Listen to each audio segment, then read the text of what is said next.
আমি গ্রামের ছেলে কৃষ্ণ, আপনার সবাই আমাকে ক্ষমা করবেন। আমি পয়লা বৈশাখে এই ভিডিওগুলো দিতে পারিনি, কারণ তখন ভিডিওগুলো আমার কাছে থেকে হারিয়ে গিয়েছিল। তো প্লিজ বন্ধুরা আমাকে সাপোর্ট করো, মাই চ্যানেল সাবস্ক্রাইব করুন এবং ভিডিওটি কন্টিনিউ করুন।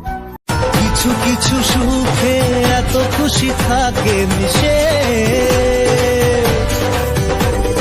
ধরা দেয় অচেনা কাছে। রাধে রাধে। তো আজ সুনববর্ষ, তো সুনববর্ষের আন্তরিক প্রীতি শুভেচ্ছা ও অনেক ভালোবাসা আপনাদের সঙ্গে রইল। তো এই ভালোবাসা নিয়ে আমি আজ শুরু করলাম নতুন ব্লগ। তো ভিডিওটি সম্পূর্ণ দেখতে থাকুন। আমার বাবা বাগানে গিয়েছিল, বাগানে গিয়ে এখন নিম পাতা এনে এই আমাদের সামনে এনেছে, যাতে নিম পাতা বেটে আমরা মাখবো, তাই জন্য এনেছে নিম পাতা ফুল, আবার নিম ফুল এবং এনেছে।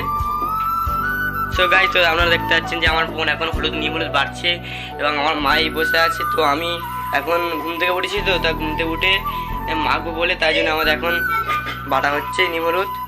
প্রিয় বন্ধুরা, আপনারা দেখতে পাচ্ছেন সামনে নিম এবং হলুদ। আজকে খুশির দিনে তোমারই আগমনে ধন্য হলো এ ভূমি যে। তুমি দেব, তুমি দাতা, বিপদে তুমি ত্রাতা, ভাগ্য বিধাতা তুমি যে। কিছু কিছু সুখে এত খুশি থাকে